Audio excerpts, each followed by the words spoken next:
Okay, so again, what we were talking about is this is week 7 Earth Science.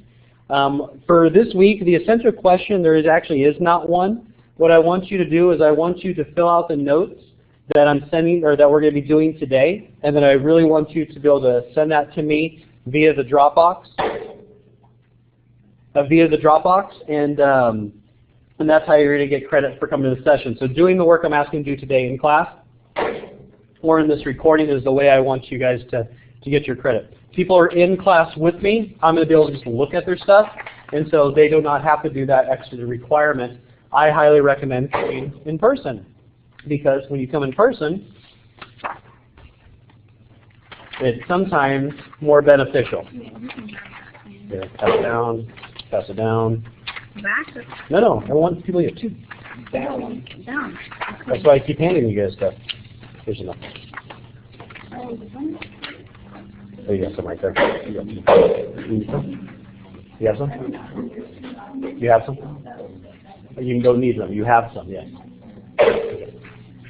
Wait, you can do it here too. Can I do it on my own paper? Yeah, you can do it on your own paper if you'd like. I'm just passing out the Cornell test. Looks like you have your own. So this is what we're doing.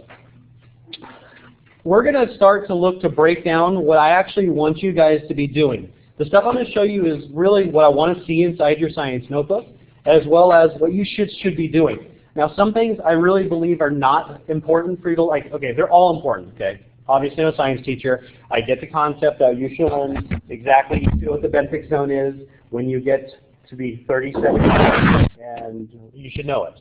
You should know it the rest of your life, right? Do you agree or disagree? I agree with you. She's saying she does not need to know that. I would say you probably don't, but you should just know the concept of the idea of the bottom of the ocean and know that it's on the bottom of the ocean. Okay, you're not going to say, where's the bottom of the ocean? And you're like in a boat going, I'm on it. Okay, right? So that's the concept. What I do think is important is the ability to take notes. The ability to read something and to be able to pick out what is complete fluff and what is the stuff I think I need to know for the test. And not even the test, what I need to know. That's the thing, a lot of people just study for the test. You know, it's always like, it's ingrained in your body, like in your mind. Like for me, I better learn this because I got to take a test. But really it is if you just learn it, the test is just kind of in the way. It's just, yeah, I'm going to hurry up and get this thing out of the way. Let me just hurry up and ace this thing so I can just go ahead and move past it. People are afraid of it. But if you're doing the right stuff now, which really doesn't take that much time, you're fine. You should be wanting to take, like I want to take tests. Because I'm like, it sounds stupid, right? I want to take tests because I'm learning, like example, I'm going to be taking a test pretty soon for something. Why would it, I'm learning it. I'm reading it and learning it. Why in the heck would I not want to take a test that proves that I know it? Because it proves to me that I know it. So I would say look at the test not as scared, but as a way just to prove it to yourself that you know it, which you should. And if you don't, that's an issue. Do me a favor, grab 2 colors. Do not pick white. We had some people do that last time. And move on. Basically what I'm having them do in person is they're grabbing 2 different colors and going to pass along. They're going to use basically highlighters, okay? If you have highlighters in your house, go ahead and bring them out.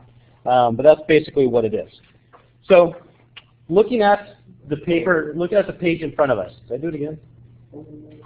Did I do it again? 1 second, guys.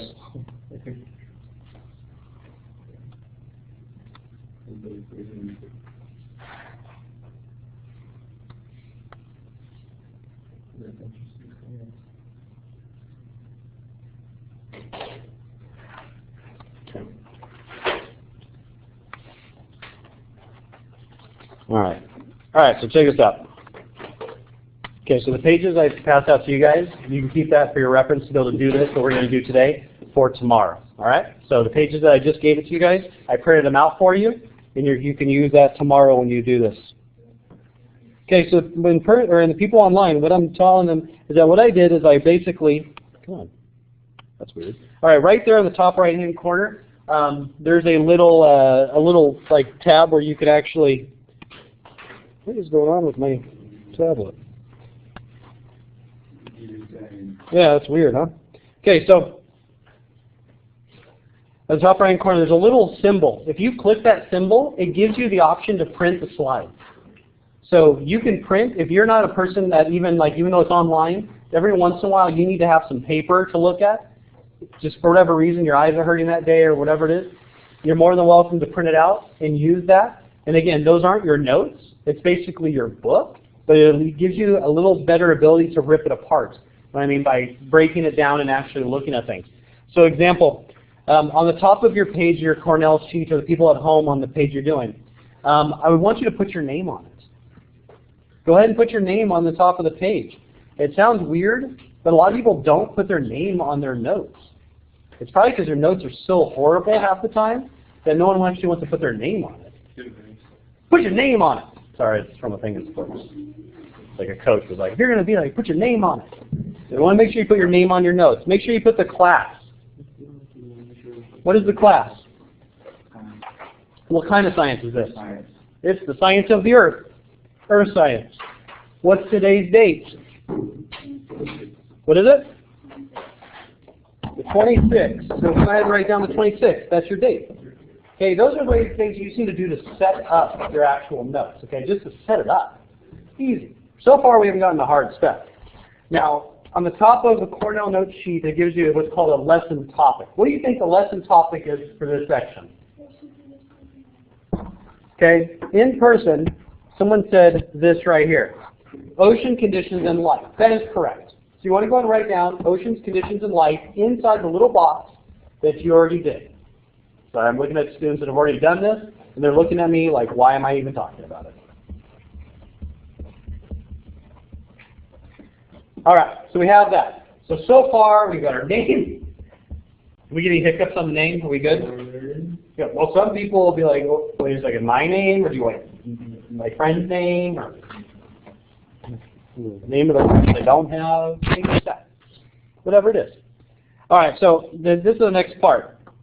Every single one of these notes at the top, it says essential question, or it says, basically, what is the goal for the lesson? Is what it's asking you. What should you know? Well, when people actually, when they look at the notes, they seriously go, well, it didn't say essential question on any slide, so I don't know what to put there.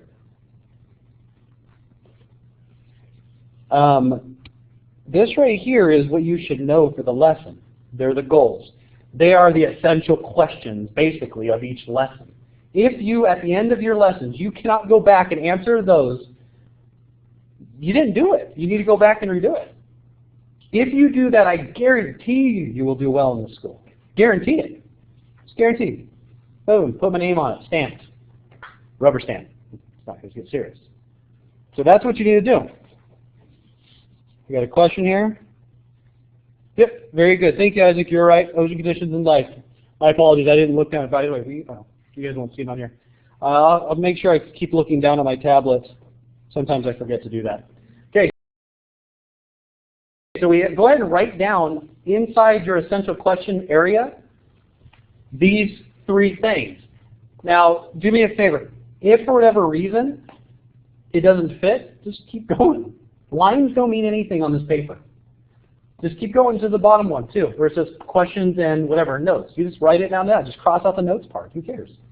Not a big deal. People get freaked out about that stuff. It doesn't fit in the box. Think outside the box. So go ahead and write that down. So you should be writing down, connect differences in temperature to geographic distribution of marine life in the oceans. The next thing you should write down, identify the types of marine animals that inhabit the different layers of the ocean. Last one, connect the ocean's salinity levels to the types of marine found in different parts of the world. So you need to write down this, this, and this. So go ahead and do that. I'll give you a second even at home. Go ahead and write those three things down, please.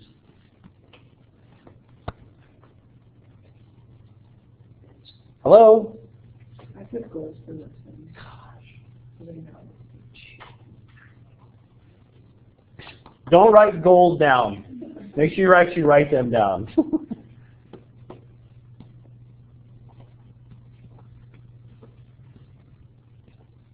Okay, so you guys should be writing it down also on the internet. Can you zoom in?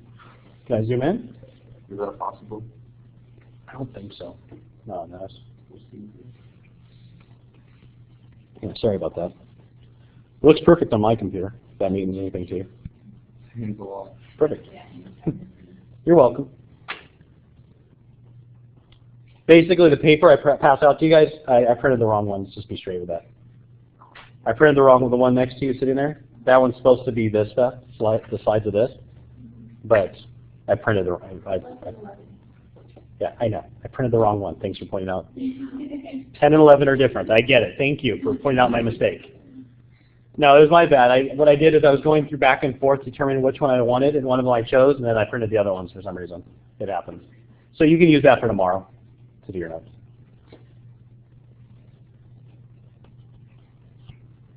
Okay, so do me a favor. When you're done, go ahead and give me a smiley face or a thumbs up on the internet. And for the people in person, look at me and give me a funny face. That would be perfect. Just use that one. Okay, just use that one. That one's good. Thank you, guys. Cool, Seth. Awesome. What's the word? No, which one? The last goal. Last goal? Salinity. Yeah. The one right here? Salinity. You're high color thing, aren't you? Jazz. It's actually pretty cool. Like, it's not too bad. What I do think I need though is like something I can hold on to, because this is like weird, and I'm gonna drop it. That's just what's gonna happen. One second, Seth. If you have a question, is that a question? If you have your hand up, go ahead and type it into the box, bud. Say, handle. Oh yeah, like people get on shots and then flip the cold one. Yeah, that's what I need. Let's get one of those. And bolt it in. Yeah. I'll put like a huge bolt in it through the middle of the computer. That'll work. What I was thinking is just like a sleeve. I can just like put my hand in, and like it's like a glove. Oh. If the glove don't fit, you must have quit. I believe it's the rule. All right. So we have a question here. Basically, the notes for this session the question is, are the notes using for this session or this for the lesson for the session? Basically, what we're doing is we're using yesterday's lesson for an example for today. So for whatever reason you didn't do yesterday's lesson, you're welcome. We're doing it today. And you're getting credit for learning how to take notes, so you're welcome. So I hope that answered your question, bud. Okay, so this is what we're going to do. We're going to get going on this. We're taking a little bit too time getting it set up, but this is important, okay? So let's get going, and let's go ahead and rock and roll. So next one here. So up here, obviously, you want to put your name. Okay, obviously, Earth Science. And you want to actually write it out. I just put that. Okay, over here, we went over this right here is where the name of the actual lesson goes. Right here is where the goals go. So your goals will actually go here. All right, so we should already be past that. I'm going to go ahead and move forward, okay? So here's the basically first slide of actual curriculum. It's already slide 3. And it's really the first one that actually has stuff that we need to write stuff down. So really, there's only going to be about 6 slides of curriculum for this lesson. So you need to know the stuff on 6 slides to get a good grade on this quiz. So you're good. What I want you to do is I want you to read what you see on your paper right there on the page. And I want you to point out the major topics. I want you to point out words you don't know. Like, yeah, look at that word. I don't know what that means. I don't know what you're talking about. Okay? Anything you don't know. Do me a favor. What you do here, will you go on, I think the internet, is it open, or can you open the internet and go to Google for me? Yeah, you're the one next to the computer. Thank you. You're going to be my official Googler. You have a title. Okay, good. You're the Googler. He does. He looks very like he's rich. I know. Do me a favor. Well, not right now. You can just continue. But if there's a word that we know or we don't know, we're going to yell it to you. You type it in and give us a definition. Are we good with that? Thumbs up, or should I get someone else? Someone else? Okay. Who wants to be my Googler? Who wants to be my Googler? Oh. Who wants to be my Googler? Oh. I can Google it on my phone. We have the Googler. All right. We have it. No, go ahead if you want to switch. So that one's already going. Thank you very much, so for at least getting Google on for me. Yes, I'll give you points. Thank you very much. All right. So again, we're going to read through this. Any word you don't know, people at home, you can easily just Google it yourself. But people in the class, we're going to Google it, and if we don't know what it is, we're going to go ahead and click on it. We're going to go and ask and get that definition. Anytime you read stuff, okay, this is the idea of note-taking that actually makes sense or you actually are going to learn stuff, is that anytime you are taking notes, you want to do a few things. Yes, you'll get credit for the class as long as you turn in, no, you'll get credit for turning in these notes that you guys are doing right now and put them in the Dropbox. If the quiz is benefit for you guys. Or just come in person. Or just come in person. Just come in person. All right, so we're going to start reading through this. Again, we're going to point out major things and things you don't know. This is what you should be doing anytime. And the colored pencils are going to kind of not be needed right now because remember I printed out the wrong one. So let's do it up here. So let's read this. Anyone want to read this in the class? Anyone? And don't put the drinks up to your mouth pretending like that's me not going to pick on you. As soon as I said that, like 3 people like put their drinks in their mouth and go, I'm sorry, I'm drinking. It's like, how are you talking when you're drinking? And I'm like, I don't know. All right, I'll go ahead and read it because I'm dyslexic and that's what I should be doing. Thank you pretty much. Thanks, guys. Just point out my disability. All right, so marine environment can be divided into 3 broad categories. And so, do you think that's important? Okay, so if it was me writing notes on my note page, I put like 3 categories. Actually, you know what? Let me clear this. I'll just write it down on the other page. Like this. Literally right here, I'd put. Okay, I'd do that as soon as I click back on this. 3. You guys are staring at me? Write it down. 3 categories. If you want to. And then I would put like 3 different branches and say, I know it's to be 3 categories, I might as well break it down. So I'm going to go ahead and go back and say, okay, the marine environment into the coast is here. Is that word even in there? Yeah, into the coast. Thank you. It's there. Yeah, it's called a word. It's C-O-A-S-T. For people that don't know how to spell that.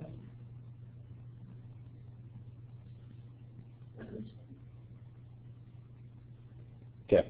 All right, so it can be broken down into basically 3 different zones. The first one here, let's go ahead and say it's going to the marine environment broken down to 3. I'm seeing if it's breaking it down right here, if it's going to break it down later.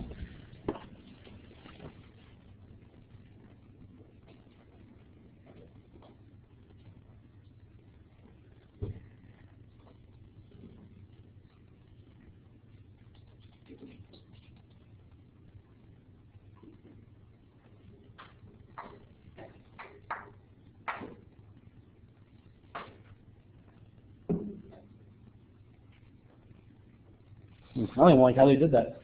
I don't like how they broke down the categories in general, but then they started talking about the actual animals that live within various ones. I don't like how they did that. So I'm going to change that up when we read this. All right, so basically there's 3 different zones. One is as you go down right here, you have obviously your coastal zone, your area between the coastal zone and basically the open ocean. And so right here would be the coast. Okay, right here would be the open ocean, or in this case, like the benthic zone, because it's at the very bottom. And then there's an area in between that consists of, which you'll learn about in lesson 11, which some of you guys have in front of you. That is going to be like your continental shelf, your continental rise, and things like that. And those are going to be parts of that particular zone. But what happens is they actually started breaking these down already into the bottom of the ocean and the pelagic zone, which we actually learned about in lesson 11, so I don't like how they did that already. So when you actually do it on your actual, right here, the 3 categories is going to be, let's just write this thing, the coast, open ocean, and this right here will be the transition zone or whatever, the transitional between the 2.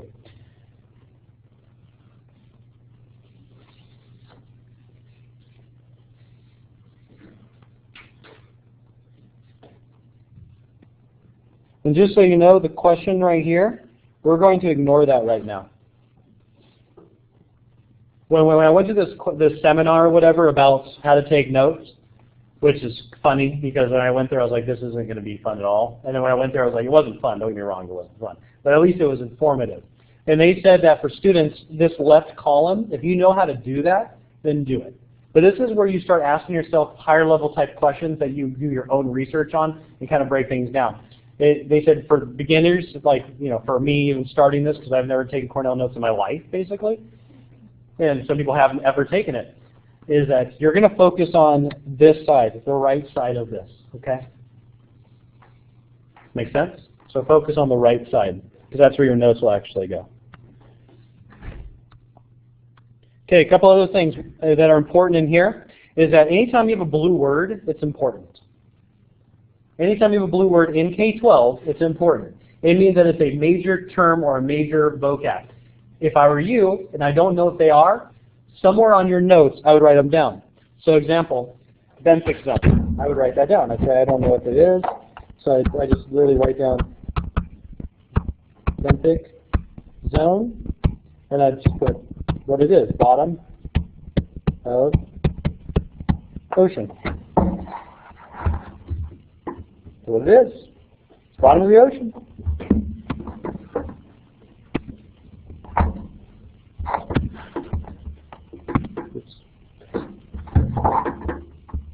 Okay, and then right here we have the pelagic zone.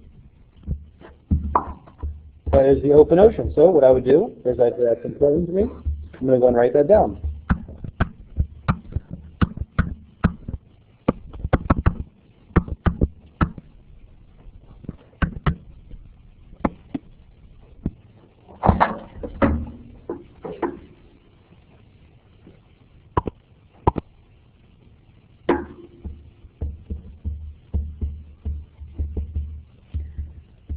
Okay, just so you know, when I get a question from Austin and James Black, that word like the transitional zone, I'm calling it the transitional zone for me. Because I know the next lesson, you're going to be learning about specifically what those zones are called. And if I jumped out of this and jumped into the K-12 class, you'd actually know they are. There's the coastline, then between the coast and the deep, there's basically a slope. And in those are broken down into the continental shelf, continental slope, the rise. These are things that you'll learn next lesson. I know that because we went over it last period, basically, or last session at 8 o'clock. Yeah. Open ocean, right? Yeah. Okay. So it says open ocean. Yeah, it says ocean here. Let me go ahead and put the N on there for you. It's actually, believe it or not, that ocean. There you go. It's the ocean. All right, so again, a transitional zone is what I'm calling it, but again, you'll learn that exactly that next lesson. So let's go back and look at this again. Okay, this is what I did not like, is that they're already breaking down categorizations of animals on this, and I don't like that. So let's go ahead and clear this page, and I'm going to go ahead and talk to that real quick. Okay, plankton. That's weird how they did that. So I'm going to take plankton and nekton. So plankton itself is basically any animal that cannot swim on its own. Any organism that cannot swim on its own. Just floats. Wherever the current goes, that's where it goes. So example, if I told you a shark, would a shark be part of the plankton? They don't float. They swim. So, and what I don't like is they didn't talk about the third animal that's the one that swims. I'm sorry, I just don't like the way this was set up. So plankton basically floats.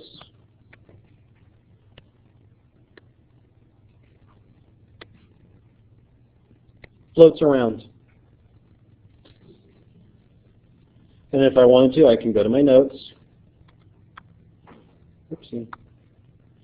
And just write down plankton.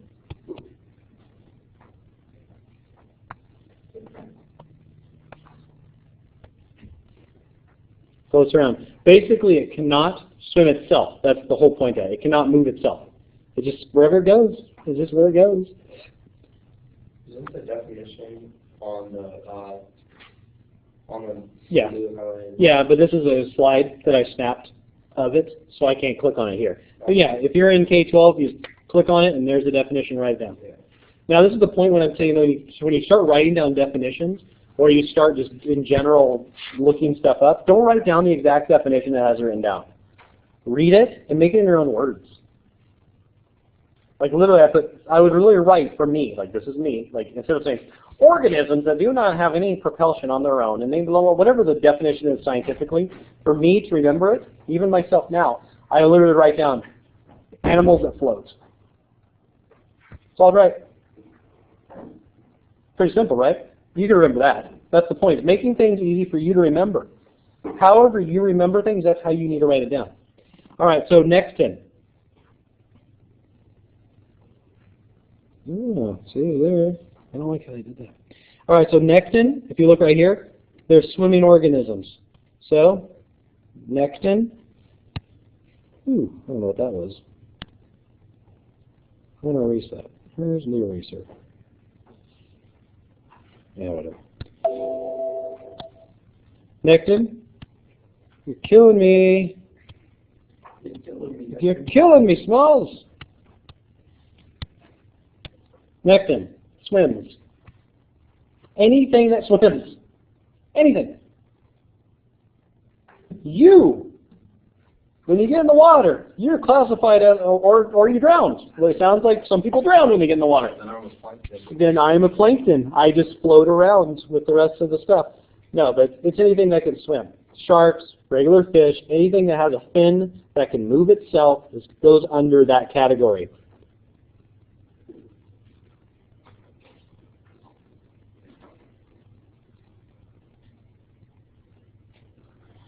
That is funny.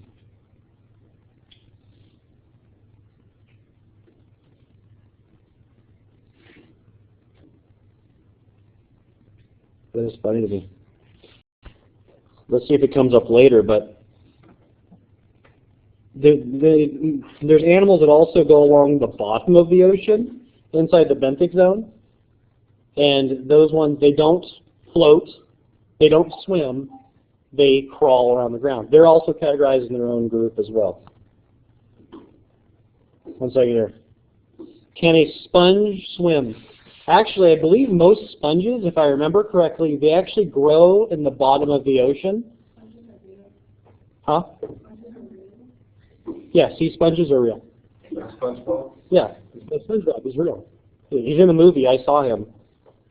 Yeah, no, it actually, if I remember correctly, the sponges actually are on the bottom of the ocean. They actually grow. People go down there and cut them off. They actually free dive down and they cut them off, and those would be part of the benthic zone. They do not float. Stop raising your hand, please. I'm getting to you. Killing me, Smalls. All right, and so, but yeah, it does not float unless it's cut and then just left there.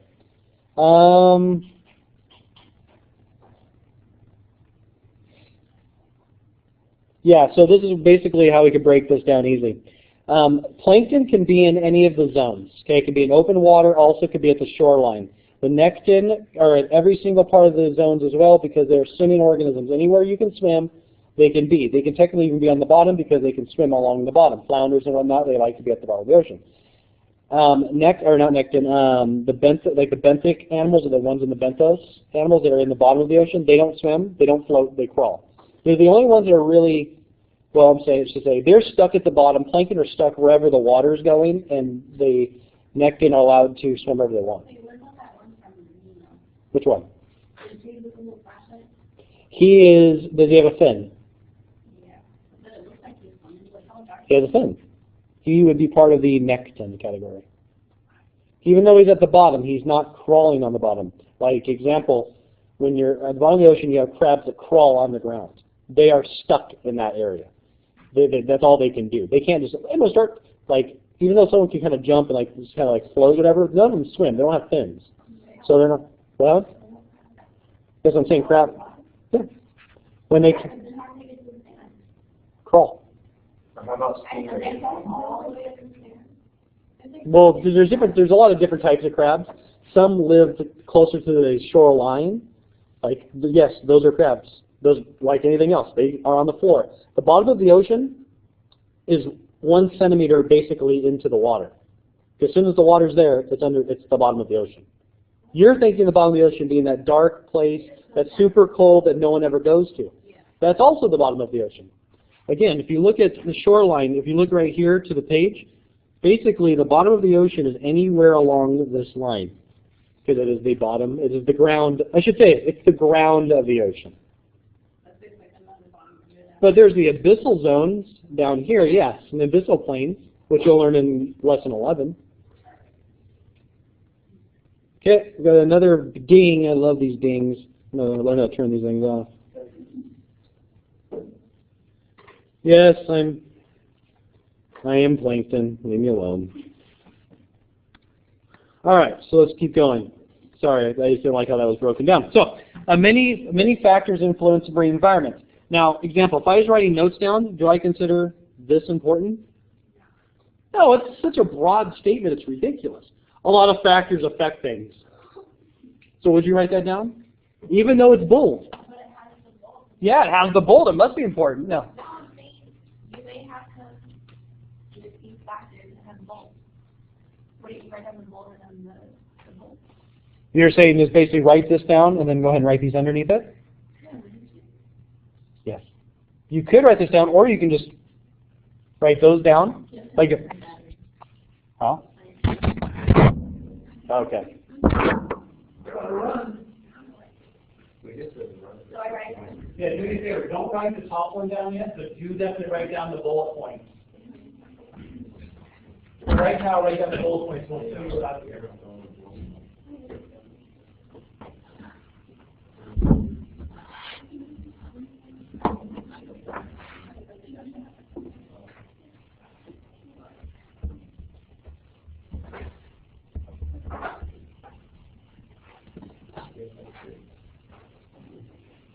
Sorry, I got to step away from the computer. My computer at the site is getting ready to go night-night, so I need to plug it in.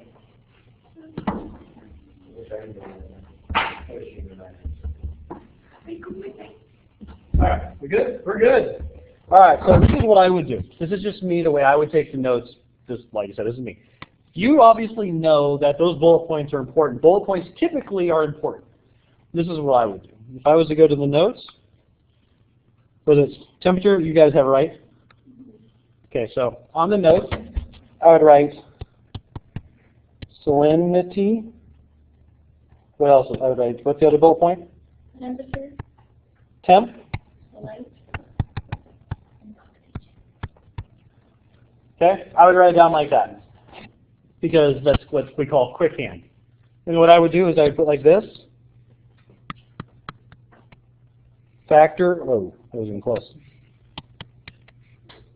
Factors that affect what? What did it say? Factors.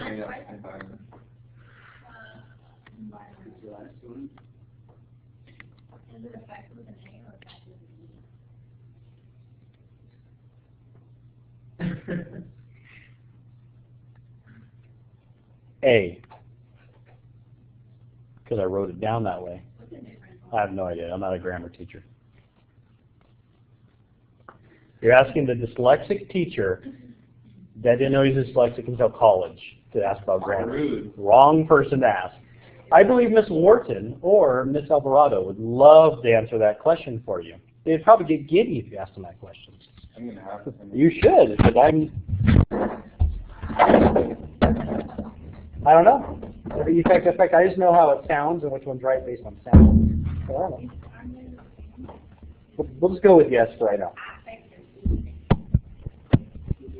What's the affect? Google, difference between affect versus effect. We're Googling stuff we don't know here, guys. You know there's like effect.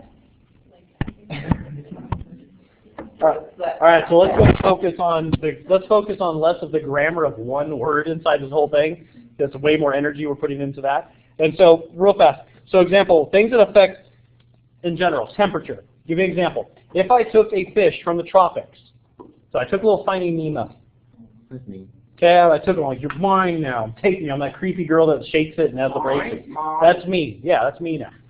And I took it and I dropped it. I dropped the fish into the Arctic Ocean. I said, swim, go ahead. You have the salt. There's water there. You're good. There's carbon dioxide to breathe and all that oxygen to breathe. You're good, right? What's going to happen? He's going to die. He's going to die. It's too cold. It's too cold. He's gonna freeze to death. Oh, it's because he is used to another environment. Same with you. You're used to this environment. You're used to it being relatively warm. But if I go and drop you off in the top of Canada, and I say, here, go ahead and live. And you're all, yeah, I'm going to die. Well, what am I wearing? Doesn't matter. Doesn't matter. Yeah, it actually does matter because if you're wearing heavy jackets, then. Okay, so going back now, salinity. Remember we talked about in previous sessions. I couldn't see that on there. Salinity changes, right? There's more salts in the Arctic because of the water. You know, we talked about this. The water going to the the icebergs. There's more salinity. There's less near the ocean, near the river waves. Okay, there's more in the middle of the world where evaporation is taking place. So, example, if you're a fish and you're used to a certain type of salinity, and I moved you to another different type of salinity, would you survive? No, you don't. Let's make that a quick one. Same with you.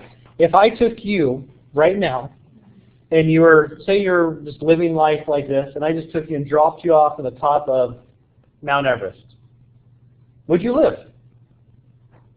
No, because even though it's on Earth, and even though there's oxygen there, it's a completely different environment.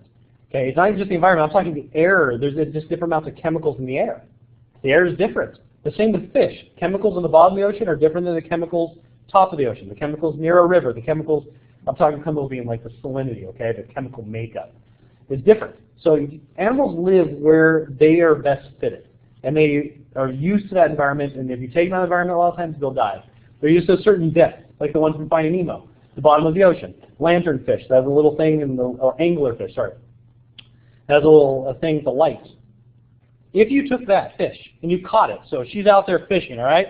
She's got it on a reel and she's reeling it in. As soon as you start bringing it up, it'll probably explode because it's used to a certain amount of pressure. Its body is used to that pressure. You bring it up, you're reducing the pressure around it. It expands, and eventually bad stuff happens. Eyes pop out, things like that. I want to try that. That's what you should do. I want you to try to catch an anglerfish. They're very easy to catch. I know. Ask for a shot. Could you YouTube catching the anglerfish? No. Please. You can Google it. Anyone ever caught one? I don't know. Probably. I'm going to take a guess, yes. But I'm going to say it's probably less likely than catching almost any other type of fish that live in the upper levels of where the light is, that you'll learn in lesson 11, that makes sense, and the shoreline. I think you should do that. It wouldn't live because it's used to the environment, so you'd have to make it dark as well as make more pressure in the water, which is hard. All right. Okay, I'm glad that you guys get the idea of note-taking now. It's good. Oh. All right, so let's just go ahead and continue this. We'll go and move past a few of these. All right, so the temperature variations with the latitudes. Now, this is the idea. You should already know this. We went over this last week. We know that temperature in the middle of the world is hotter than at the top of the world, the latitudes. We went over this. So this right here is actually a review to you. So it's going to talk about the temperature of the total volume of the ocean doesn't vary much. However, the ocean surface temperatures vary significantly with latitude. Water is warmer in the tropics and colder in the polar regions. More organisms live in the lower latitudes. So basically, right here in the equator, more fish like to be warm. It's my science voice. Makes people learn. See? Didn't you just learn what I said? It was better than me going wah wah wah wah wah. Fish live middle warm. Altitudes or something like that. Latitude. Altitudes would be in the air. All right, so what it's basically saying is there's more fish at the equator, less fish in the poles. And that actually is a true statement. There's more fish just in general also near a shoreline than out in the middle of the water.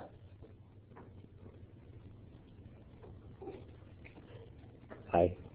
You zoned out for a second. No, she's off. I've seen that look. I have that look every single time my wife talks to me. And there's the one for the day. And it's recorded on YouTube. Great.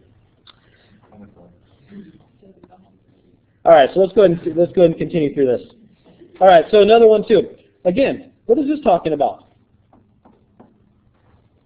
Temperature varies with depth, placing limits on organisms. Perfect. You should write that down. That's a major topic. But also, you should already know thermocline. Do you agree or disagree?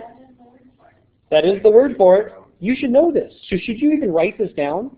No. If you've written it down in previous lessons. No, you're wasting your time. You know this.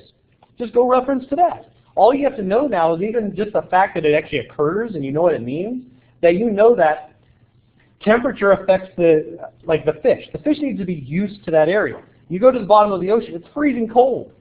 Okay? Almost freezing cold, I should say. Top of the water is warm. If you have a fish that needs to be in warm water, where is it living? Thank you.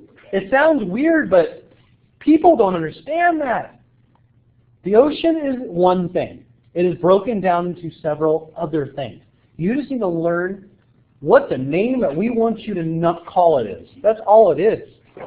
So example, you go to the water and you stand there in the sand and you walk 1 foot where the water can get you. What zone are you in? Huh? Shoreline, but there's a word that you're going to remember, or you're going to learn next lesson. It's this area where the tide comes in and out. You're in the intertidal zone. It's weird, I know, it's like, why would you call it that? But that's where you're at. As soon as I step 1 foot out of the water, I'm on the coast. As soon as I get right past that area, that whatever many kilometers or whatever meters that is that intertidal zone, as soon as I walk past that, I'm on the shelf. As soon as I get to the point where it starts going sloping down a lot, I'm in the continental slope. As soon as I start leveling out, I'm on the rise. As soon as I get to the flatlands, I'm in the abyss. Even though I'm in the ocean. That was probably fun. No? Almost death in the ocean. Awesome. Yep. I got caught in a rip current, and the only reason I probably lived is I grabbed a hold of the very last pillar of the pier. The pier. Like the slimy, nasty pier. Like I literally dug my fingers 4 inches into the slime, into the algae, to not get pulled all the way out into the ocean. And then I got saved finally. It was a really good day for Mr. Hayden. How far out were you? Don't you that. It saved my life. I would have grabbed it all with my teeth if I had to. Yeah. Yeah. See, this is the difference. This class I bring up you, where you're like, I don't want to eat anymore. And last class I brought up in and out, and they're like, I'm going in and out now. I'm glad. No, let's go eat some. That's just gross. Whatever. Leave me alone. I survived. I think. Well, it's not all the way. Whatever. It's not gross. Leave me alone. Why are you writing in German? He's the ghost. No, it's not still gross. Leave me alone. All right. I almost died. It was a very... Or the time when I'm in the water and I had... Okay, how about this? What fish do you think I'm talking about? I was in an area... Stop talking. I was in an area and I had to get out of the water because this... Shark. No, I had this... yeah, I'm glad I'm teaching this, guys, and I just spaced it. Plankton. Sponge.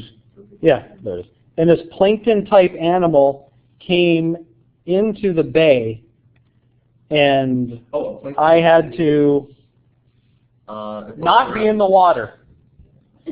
Someone already said it. I thought plankton was bacteria. It was not a goldfish. He's like, it's a goldfish. It's a goldfish. Stop speaking in German, Jacob. Or whatever you're doing. Yes, Austin and your brother, you're good. Yeah. It was jellyfish. Okay, it was in Newport Harbor. They have these wells out there, or they used to. You swim out there and you climb up on the wells, and then you jump off the wells into the water. It's really fun.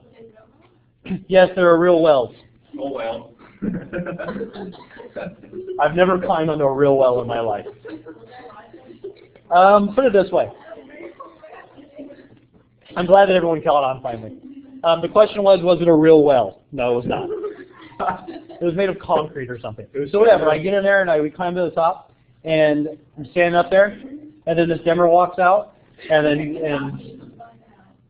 she's drinking coffee. Remind me to turn every light on and put a spotlight on. She's one of the people that would live in the benthic zone. You live in the area where there's no light. What? Well, technically it'd be the pelagic. Whatever, we're not going to get into it right now. But you'll learn that next lesson.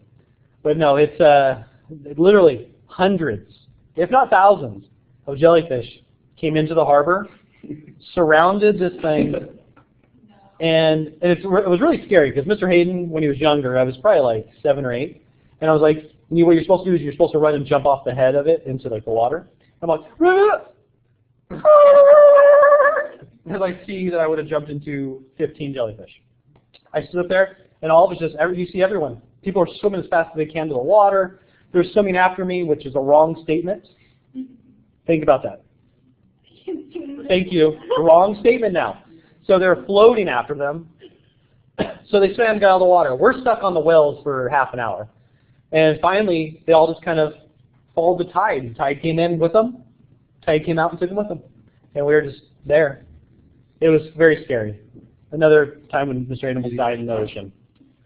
The other time Mr. Animals died in the ocean was when I was in Hawaii and I almost died in the ocean. I'll tell you about that one offline. I almost died and the fat kid saved me. Really? Hey, Yeah. no, just a kid saved you. Thank you. Okay. All right. My brother. All right, just so you know, salinity. We know the effects of salinity and where it's at. All you have to know is it affects the organisms in various ways. That's all you need to know. So a lot of the stuff, you guys, you should know. This is what's hilarious. The amount of light. Now, if I'm a fish, it's okay, Justin, you're a fish. You want to be a fish? Sure. What kind of fish you want to be? I don't care. Pick a fish. Marlin. Be a marlin. Okay, marlins are good fishes. So you're a marlin. So you're going to be swimming around, and eventually you're hungry. Where are you going to go? Okay, smart. He's going to go towards the shoreline, or you're going to go down to the bottom of the ocean, or you're going to go up to the top. Why?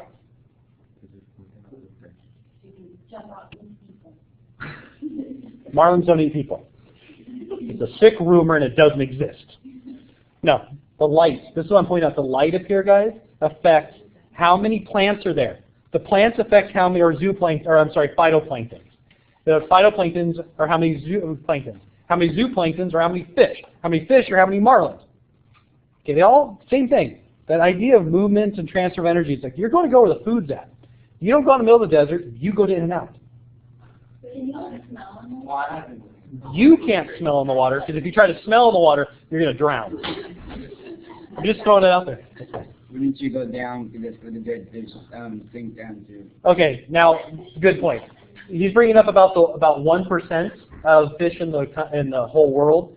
Some fish live at the bottom. They're the benthic fish. There's also hagfish that live down there. They're basically eels. And when like a whale dies, the whale doesn't just like, They just float to the bottom, right? they float for a bit, but then they get to the point where they're too dense, and then they fall to the bottom of the ocean. Once they fall down there, it creates an environment, a little micro environment for just fish that live down there. They will stay there for months until everything except for the bones are eaten. Literally everything until the bones. It takes months sometimes. And how does the low get to the shore? They float, and then the current takes them onto the shoreline. It has to be, depends how far they were. Everything. If it dies and it stays there, and it's a few days it takes to float there, if you're near shoreline and the current takes you, you go onto the shoreline. If you're still stuck out there, and you basically fill up with water, and you become letting all the air goes out of you, you sink to the bottom. Don't they know to swim sideways? They're dead. They don't swim sideways when they're dead. You're talking about when they're dying. It's funny when I can just hit that. All right, let's continue.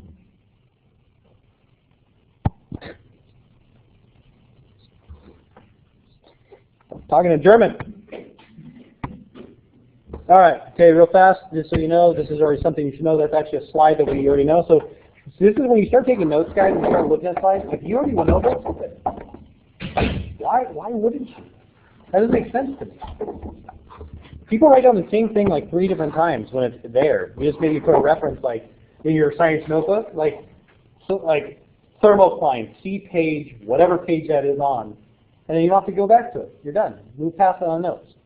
Okay, so right here, Here is some various parts of the zones that have no light. Various different availabilities of light in the dissolved minerals. What I would do is I'm going to go ahead and start getting off because it's almost 10 o'clock and I know you have other sessions to go to. And so when you want to go ahead and start writing those down on your own and make sure you have those different definitions down. So when you write down these notes, how many notes did we take? I mean, we actually wrote them down. You would have at least, no, if you wrote it down, you'd have at least, say, 2 pages of notes. If you wrote down everything we talked about, that I said we should probably write this down, you'd have about 2 pages. Or if you wrote smaller than me, you would have, I write big because I like to put pictures in. Whatever. All right, so people on the internet, what I want you to do is I want you to go ahead and turn in your notes. You should have at least 5 things as you go and continue through it. Please upload those notes to the Dropbox to get the credit for this week. People are in person, we're just going to sign a piece of paper and they get credit. So I recommend coming in person. Just come. Just go in person. Just go in person. I'll just do it. Go do. All right, later.